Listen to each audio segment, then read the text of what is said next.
Moi, en tant qu'informaticienne, j'étais un peu un ovni. J'avais 30% de moins de salaire. Plus le poste est qualifié, moins on va avoir de filles qui candidatent. Et après, dans le travail, j'étais assez seule. Je vois aucune difficulté particulière en être une femme dans le numérique.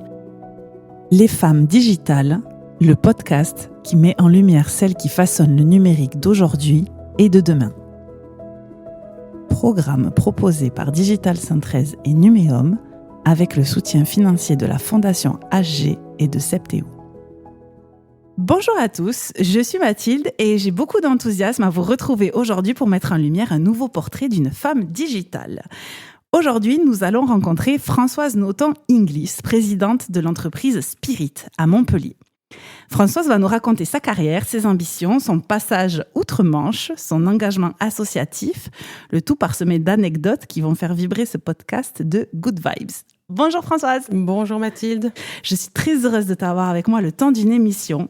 Et chères auditrices et auditeurs, vous comprendrez au fil de l'émission qu'il y a un petit truc en plus qui nous lie, Françoise et Digital 113. Alors maintenant, vous êtes habitués à nos démarrages et Françoise, tu ne vas pas y couper. Peux-tu te présenter ainsi que ton parcours et nous dire en quoi tu es une femme digitale ? Beau programme. Alors, donc Françoise Noton, je suis présidente de l'agence Spirit à Montpellier. Et on est effectivement basé à la fois sur Montpellier, mais sur Lyon et sur Chambéry. Et notre spécialité, c'est le déploiement de solutions sur mesure pour le e-commerce essentiellement. Donc une activité assez hautement technologique, beaucoup d'innovation, beaucoup de sujets autour de l'IA en ce moment. Oui, évidemment. Évidemment, comme beaucoup de monde, voilà. Donc on travaille beaucoup sur ces sujets-là parce qu'il y a des liens très très forts avec le e-commerce. J'étais pas forcément destinée au digital. Moi, au début, j'ai fait des études très généralistes. J'ai fait une école de commerce qu'on appelait avant Subdeco Toulouse, et en fait, il s'appelle TBS, maintenant Toulouse Business School, donc école quand même bien connue aussi sur la région Occitanie. Ok. Et alors, du coup, est-ce que tu peux nous raconter ton parcours depuis cette école de commerce à la jusqu'à Montpellier. Voilà. Ouais. Alors, c'est un parcours qui s'est construit aussi un peu au fil de mes déplacements géographiques. Moi, je suis auvergnate d'origine. Il faut savoir. Je suis très fière de mes racines auvergnates. Mais l'Auvergne m'a amenée à Toulouse. Toulouse m'a amenée à l'Écosse. L'Écosse m'a amenée à Montpellier. Donc, nous voilà aujourd'hui en train de discuter de ça. J'ai été portée surtout par deux choses. Alors, c'est drôle parce qu'on se rend compte de ces choses-là en général a posteriori. Et oui. Je vais être très honnête, c'est quand même assez rare qu'à l'âge de 20 ans, on soit réellement capable de dire dans 5 ans, dans 10 ans, je serai là, je ferai ça, etc. Je sais qu'on aime beaucoup dans les entretiens d'embauche ou d'école de commerce en général poser ces questions-là. Voilà, moi j'aime beaucoup le raconter a posteriori, mais il faut être honnête, je n'ai jamais pensé que ça se déroulerait de cette manière-là, a fortiori. Voilà. Mais c'est un parcours surtout qui s'est beaucoup articulé autour de 3 choses, l'international, la tech et la PME. C'est vraiment les 3 leitmotivs, quoi. L'international, parce que j'ai une maman qui était prof d'anglais, donc j'ai toujours baigné dans les milieux anglo-saxons. J'ai toujours été tournée vers le Royaume-Uni, l'Irlande, les États-Unis, les pays nordiques, les pays anglophones. Ouais, il y a une vraie culture familiale autour de la culture anglophone, donc un désir très tôt à l'école de commerce de travailler à l'étranger. Donc, et c'est ce que j'ai fait d'ailleurs. Je suis partie faire un stage de 4 mois à Glasgow et puis j'y suis restée 13 ans. Voilà, comme on fait assez simplement. Le deuxième lien, c'est la tech. Et alors, ça, c'est une anecdote qui est assez rigolote parce que quand je suis rentrée en école de commerce, les ordinateurs, on les appelait les premiers ordinateurs portables, honnêtement, étaient plutôt portatifs que portables. Et on avait eu obligation d'acheter un ordinateur Olivetti qui ressemblait à une sorte de grosse machine à écrire. Et qui se bootait, qui se démarrait avec des disquettes 5 pouces, les petites disquettes molles, voilà. Et c'était super innovant à l'époque parce qu'on était parmi les premiers étudiants à avoir un ordinateur, quoi. C'était de la folie, hein. Donc on pouvait rendre nos devoirs tapés sur ordinateur au lieu de les rendre tapés à la main. Donc c'était quand même assez incroyable. Excitant, ouais.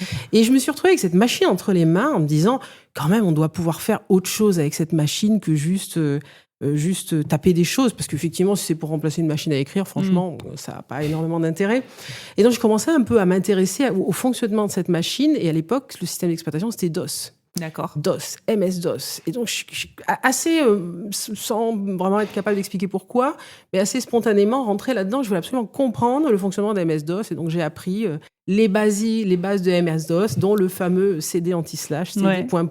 dire pour savoir ce qu'il y a dedans. Et je trouvais ça fascinant. Et le troisième volet, celui de la PME, parce qu'en fait, je me rends compte maintenant, encore une fois avec le recul, de l'excitation, on va parler de ça, que j'ai à voir qu'on a une proximité humaine et une réactivité dans une PME et une souplesse de fonctionnement qui fait qu'entre une décision, une action et son résultat, on a le temps de le voir, on a le temps de le voir, on a le temps. Voilà. Donc ça amène quand même, je trouve, beaucoup plus de stimulation que les structures, alors que je ne connais pas par ailleurs, donc je peux absolument pas en parler, mais que les structures beaucoup plus lourdes, beaucoup plus structurées. Avec des strates. Et ce que j'aime moi dans la PME, c'est son scope, sa capacité de développement. Voilà, on peut partir d'un point A, aller à un point B avec une vraie stratégie, avec des résultats qui sont tangibles, qui sont visibles, qui sont construire une équipe qui va être embarquée autour de ça. Donc ça s'est fait un petit peu comme ça, de cette manière-là. Et donc effectivement, ces trois composantes-là, on les retrouve dans tout mon parcours, puisque, comme je te disais tout à l'heure, je suis allée 4 mois au Royaume-Uni et j'y suis restée 13 ans. J'ai cru que mes parents allaient tomber par terre quand je leur ai dit que je retournais finalement vivre là-bas. C'était pas très chaud, mais bon. Que aussi, tout simplement, j'ai eu l'opportunité de rejoindre une TPE qui était un petit peu dans la tech. Voilà, on déployait des systèmes informatisés d'encaissement pour la restauration. Donc, je commençais à retrouver un petit peu ce côté, il y a du logiciel. Tiens, le logiciel, ça amène du changement, de l'innovation, ça amène de la facilitation au quotidien, ça amène à repenser les process, les méthodes. On voit un petit peu, tout ça. Et puis cette boîte, j'étais associée en fait à 24 ans déjà dedans. C'était mon premier poste, j'étais associée. On était 3, on a fini à, je me souviens plus, une trentaine je crois. Et je l'ai vendu, on l'a vendu, on était 3 associés à l'époque, on l'a vendu à l'éditeur logiciel qui était basé à Montréal. D'accord. Et donc d'Écosse à Montréal, Montréal, États-Unis, un peu retour en France parce que depuis le Royaume-Uni, la France c'est l'international. Et le rachat de Spirit, alors tu veux nous dire un mot? Alors le rachat de Spirit, c'est fait parce que suite à cette expérience-là, je suis arrivée en France pour raisons personnelles. Voilà, j'avais une fille, je voulais qu'elle connaisse la culture française. C'était hyper important pour moi. Attachement aux racines, quand même, au pays, la culture, etc. Et j'ai eu l'occasion de prendre la direction générale d'une belle entreprise qui s'appelle Calliope, que j'ai quittée en 2019. Et j'ai été dans une phase de ma vie, la cinquantaine, où on regarde un peu derrière, on regarde un peu devant. C'est un super âge, en fait, 50 ans. C'est un âge génial parce que on a suffisamment de bagages, d'expérience derrière soi pour puiser dedans, pour tirer des conclusions, pour se dire ce qu'on a fait de pas bien, ce qu'on a fait de bien. Et en même temps, on est j'ai trouvé beaucoup plus serein. C'est-à-dire qu'on n'est pas dans une zone de sa carrière où on se dit « j'ai des choses à démontrer au monde ». Voilà. Où j'ai des choses à me démontrer à moi. Et donc, on est beaucoup plus serein pour s'engager dans quelque chose qui nous correspond vraiment. Et moi, c'est à ce moment-là que j'ai compris que ce que j'aimais faire, c'était développer la PME, c'était faire de l'innovation, de la tech, de l'international, et c'est trouver l'opportunité d'une reprise d'entreprise, donc il y a une transmission. Et j'ai repris cette boîte en disant, voilà, il y a un existant, il y a du potentiel, voilà ce que j'ai envie de faire, il y a tout un tas de gens autour de moi à qui j'ai dit, voilà ce qu'on aimerait faire, ça vous dit pas, on y va pas. Beaucoup ont dit, on y va, allons-y. On s'est engagé là-dedans et donc voilà, aujourd'hui Spirit c'est un petit peu moins de 5 millions d'euros de chiffre d'affaires, c'est à peu près une 50aine de collaborateurs. On a déjà fait un bout du chemin, le chemin n'est pas terminé, mais clairement oui, là, cette expérience-là est un peu la suite logique de tout ce que j'ai pu faire auparavant dans ma carrière, clairement. Et finalement, c'était donc une belle opportunité plutôt qu'une finalité que tu t'étais fixée, toi, en tant que jeune femme. Non. Et une fois de plus, maintenant, en le regardant en arrière, je revois des décisions prises, des attitudes, des comportements qui me font dire, effectivement, c'est parce qu'il y avait déjà cette envie-là, mais elle n'était pas consciente, elle n'était pas verbalisée. Voilà. Okay. En revanche, l'envie et le besoin et le souhait d'être dans des postes de pilotage, oui, elle a toujours été là dès le début. D'accord. C'est sûr. Ok. Et alors, dans tout ce parcours professionnel, on va venir sur notre sujet, qui est celui de la mixité. Est-ce que tu as ressenti une différence du fait que tu sois une femme? Est-ce que tu as eu le sentiment de devoir adapter des comportements ou des réactions pour atteindre les objectifs que tu t'étais fixés? Extrêmement tardivement. Alors, je pense que c'est en partie beaucoup de naïveté de ma part, voilà. D'accord. Mais je m'en suis rendu compte assez tardivement parce que j'en ai jamais fait grand cas. C'est-à-dire, j'ai eu la chance aussi d'être élevée dans une culture où on poussait plutôt à ne pas regarder ses limites. Ok. Et donc, je pense que ça aide, voilà. Et ça fait certainement que j'en ai pas beaucoup fait grand cas. Mais je revois très clairement un moment où tout d'un coup, je me suis dit, ah, tiens, il y a un truc un peu étrange. Dans une réunion à Paris où tout le monde rentre dans la salle. On était, je sais pas, peut-être une quinzaine de personnes, quelque chose comme ça. Et comme ça se faisait beaucoup à l'époque, tout le monde met sa carte de visite au milieu. Donc moi, je mets la mienne. Là, le client ramasse toutes les cartes et se retrouve avec ses 15 cartes de visite et dit, oulala, va falloir que vous vous présentiez tous. Et là, il me regarde et il me dit, en tenant ma carte, il me dit, bon, vous, c'est bon, je vois qui vous êtes. Et tout d'un coup, pendant une fraction de seconde, je dis, pourquoi il dit ça? Et puis après, je regarde, je dis, oui, effectivement, sur 15, il y a 14 hommes, je suis la seule femme. Ah oui. Je suis la seule femme.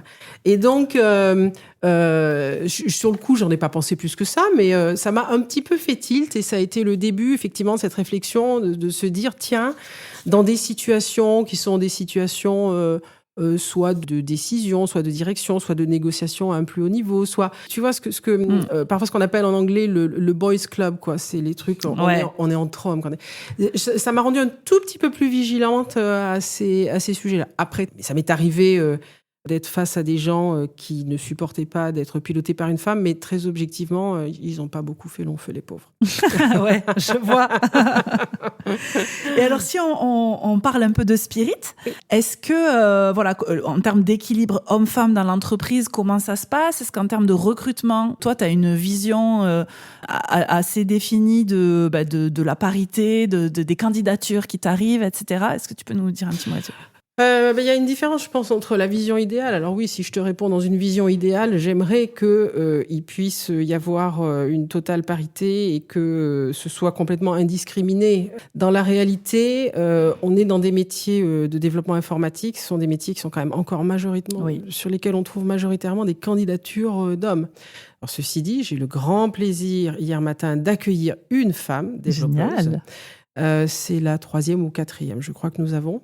Mais c'est vrai qu'on en trouve assez peu. Je trouve qu'on en voit un peu plus qu'il y a une dizaine d'années. Ça, c'est plutôt une très, très bonne nouvelle. C'est vrai que moi, de mon côté, petitement, je fais ce que je peux pour essayer d'encourager les jeunes filles à rentrer dans les métiers du développement. Et je pense qu'il y a une grosse erreur de conception sur ce qui fait le succès d'une carrière de développeur. Mais ça, peut-être que je te le partagerai un petit peu plus tard. Après, sur des métiers plus de direction, oui, clairement, à Spirit, il y a des hommes, il y a des femmes. Moi, j'ai pas de volonté de dire je vais privilégier l'un ou l'autre. Ça, sur des métiers, la compétence doit rester quand même, la compétence, la capacité, le savoir, etc. Tout ça doit rester quand même traité de manière, je pense, équivalente entre hommes et femmes, en tout cas à l'entrée. Est-ce que c'est que je vois plus spontanément les talents cachés des femmes ou pas? Est-ce que c'est un biais cognitif inconscient, biais positif cognitif inconscient, je sais pas. Il y a beaucoup de femmes qui travaillent chez Spirit, oui, c'est vrai. Sur des postes de management, de direction, des postes qui demandent du leadership, justement. Effectivement, il y en a beaucoup. Alors, il y a des hommes aussi, attention, bien évidemment. Et d'ailleurs, mon associé est un homme.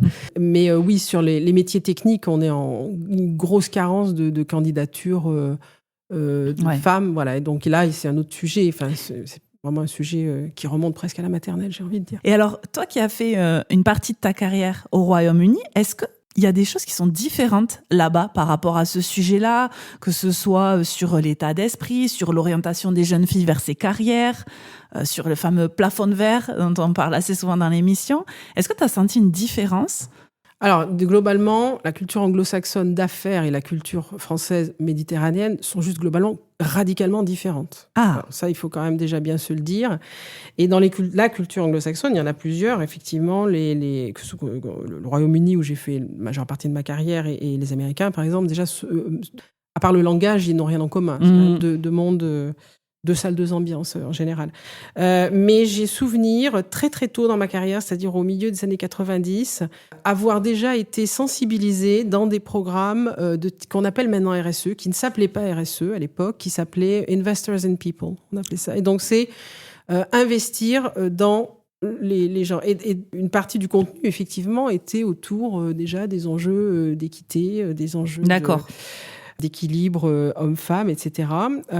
Ça remonte quand même, tu vois, il y a quelques années. Donc, je pense que, comme sur pas mal de sujets dans la relation, notamment au monde du travail, la culture anglo-saxonne est un petit peu plus avant-gardiste. Alors, je mesure mes mots, je ne cherche pas à dire, absolument pas à dire tout est rose là-bas et tout est noir en France. Moi, ce que je peux te dire en revanche, c'est que dans les deux cultures, il y a des choses quand même extraordinaires et que je me suis attachée, à titre personnel, à essayer de ne garder que le meilleur des deux et de retrouver, notamment dans la culture française, cet attachement profond aux valeurs et à l'humain et qui est ancré en nous et qu'il faut vraiment, auquel on est très attaché. Et ce que j'ai toujours apprécié beaucoup chez les anglo-saxons, c'est leur approche business-like, c'est le pragmatisme. Voilà, c'est... On peut se dire les choses assez rapidement, assez franchement. On n'en prend pas rigueur, on s'en tient pas rigueur les uns les autres. On est dans une recherche de l'efficacité parce que c'est, comme ils disent, « it's business, it's not personal ». C'est une phrase qui a été détournée malheureusement pour des choses un petit peu moins drôles. Pour en revenir à ta question de départ, je pense qu'effectivement, sur des sujets de rapport un peu au travail, ce sont des cultures qui ont été... avant-gardiste sur un certain nombre de choses, voilà. Mais par contre, en France, on a un attachement très, très profond aux valeurs sociales et ça, il faut qu'on le maintienne. Oui, bien sûr. Alors, il y a quelque chose dont on n'a pas parlé encore, c'est qu'on se connaît toutes les deux puisque tu as aussi une activité associative bénévole qui est très importante puisque tu es la présidente de Digital 113 depuis juin 2024. Tout à fait. Et c'est la première fois que le cluster a une femme à sa présidence et personnellement, j'en suis très fière. Merci. Peux-tu nous parler des valeurs fortes que tu veux porter pendant ton mandat à Digital 113 ? Alors, on peut parler de mixité, mais pas que. Je sais qu'il y a d'autres sujets qui te sont chers. Alors, effectivement, Digital 113, moi, je suis ravie déjà d'avoir été élue à ce poste-là. J'ai aussi d'autres activités associatives un peu complémentaires à côté de ça. Ce que j'avais envie, ce qui me tenait à cœur avec ce mandat-là, c'était finalement un petit peu la même logique qui a amené dans la reprise de Spirit. C'est-à-dire, il y a un existant qui est magnifique. Ce que moi, je ne sais pas faire. Je ne sais pas partir de la feuille blanche, je ne sais pas créer à partir de rien. Mais repartir d'un existant et imaginer collectivement, avec un collectif de personnes qui ont envie, qui sont engagées, qu'est-ce qu'on peut faire ? Qu'est-ce qu'on peut faire de plus ? Qu'est-ce qu'on peut faire de différent ?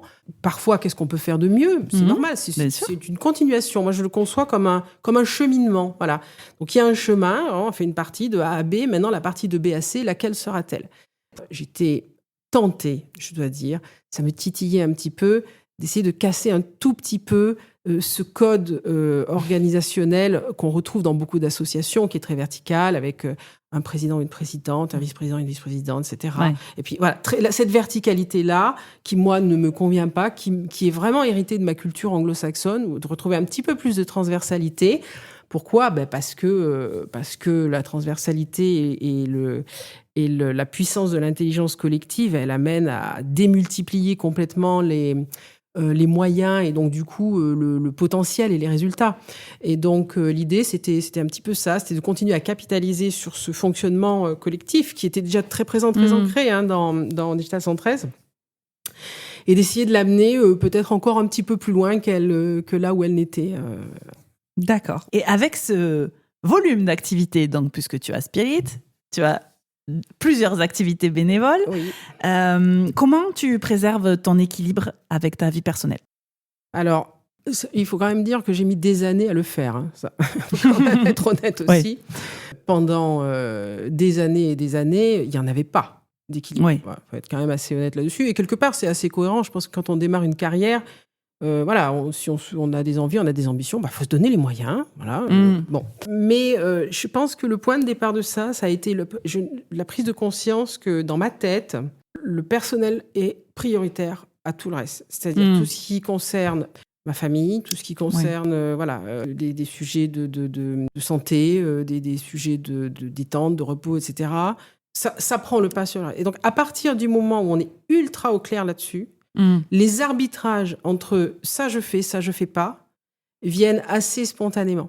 Et donc, c'est un peu comme ça que je le maintiens, c'est-à-dire que je donne tout ce que j'ai jusqu'au moment où je dis ça, là, j'ai besoin que ce soit pour moi.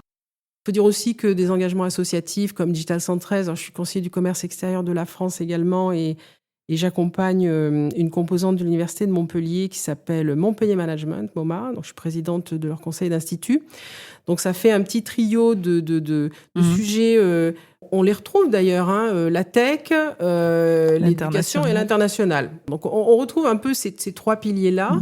Et donc, c'est des bouffées d'oxygène aussi dans une vie professionnelle. Donc, moi, je le vois comme ça. C'est-à-dire que c'est du pro, mais c'est du pro qui amène quand même quelque chose d'extrêmement satisfaisant au niveau personnel. Donc, on est un peu à la frontière entre le pro et le perso. Voilà, on va le dire comme ça. Et on bosse aussi pour quelque chose de plus grand que soi. Mais exactement, voilà, on est tout à fait. Donc, ça ramène sur terre, je trouve, ça contraint. Et moi, ça me permet de faire des transitions psychologiques, mentales, entre le quotidien d'une entreprise avec tous ses hauts, ses bas, ses contraintes, etc. Et ces moments fabuleux également.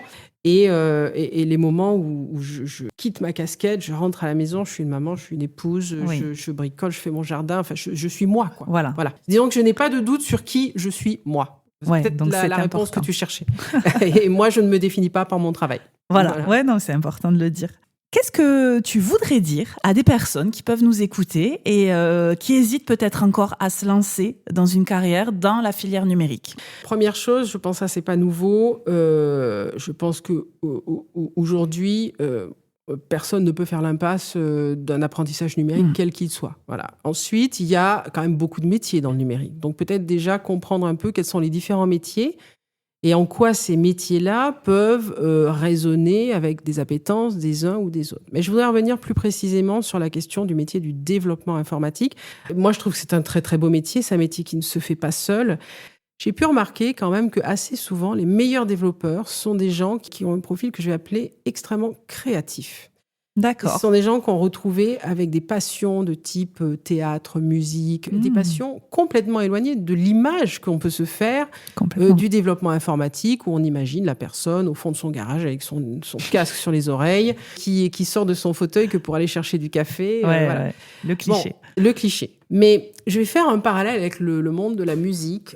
C'est la différence, je pense, qu'on peut trouver entre le musicien et le talent. Le musicien, qu'est-ce qu'il a à faire pour être musicien ? Avoir une bonne oreille, donc il y a quand même une appétence, et apprendre la mécanique de la musique. Enfin, on apprend le solfège, la mécanique, il y a beaucoup de répétitions. Donc c'est un apprentissage, effectivement, d'un métier. Ça fait pas le talent, ça. Le talent, il est là, il est inné. Et le talent, c'est une autre façon. Et le vrai talent, c'est être capable de se servir de cet apprentissage-là pour concevoir quelque chose auquel l'autre n'a pas pensé. Et ça, c'est être créatif. Voilà, ça, c'est être créatif. Et je me suis rendu compte que assez souvent, alors dans les équipes mixtes, on voit quand même effectivement l'approche, par exemple, de résolution d'un problème. Le métier de développeur informatique, c'est quoi ? C'est un client qui dit « moi, j'aimerais faire ça ». Voilà. Et à ce moment-là, il y a deux types d'approches. Ça, c'est le développeur qui dit « décris-moi exactement ce que tu veux et je vais le faire pour toi ». Ouais. Voilà. Et à chaque fois que j'ai un doute, une incertitude entre les différents choix algorithmiques que je peux faire, je vais te poser la question, veux-tu choix B ? Ça, c'est une première façon. Je schématise, bien sûr. Oui, bien sûr. Tous les développeurs et développeuses qui nous écoutent, excusez-moi, mais je schématise quand même beaucoup. Et puis, il y a d'autres développeurs qui abordent ça en disant « Ah, explique-moi. Alors, toi, tu voudrais que ça fasse ça, ça, ça et ça. Et quand le logiciel va te répondre ou telle question ou tel comportement, est-ce que ça te paraît cohérent qu'il te réponde ça ? Est-ce que tu souhaiterais qu'il y ait un autre comportement ? On va réfléchir usage et besoin, en fait. Et donc, du coup, cette personne-là, souvent, commence non pas à réfléchir comment je vais construire, mais à quel besoin je dois répondre et quelle est la façon la plus sioux de répondre à ce besoin-là. Et là, effectivement, il faut faire intervenir des compétences quand même en architecture logicielle, en ingénierie. Et là, on retrouve des métiers plus mathématiques, des métiers de rigueur. Cet apprentissage-là, il est nécessaire à faire. Mais je pense que là où le métier du développement est profondément, transformateur dans une carrière, c'est quand il provient d'une envie, pas juste de produire du beau code bien fait, mais de répondre à des besoins, à des usages et à des enjeux. Voilà. Et ça demande de l'imagination, en premier lieu. Eh bien, merci beaucoup pour ces partages, Merci Françoise. On va finir par notre traditionnel mantra de notre émission. Le numérique, une opportunité pour les femmes. Les femmes, une opportunité pour le numérique. Merci Françoise pour ce partage. C'est impressionnant de t'entendre raconter ta carrière, ton évolution, et c'est très inspirant.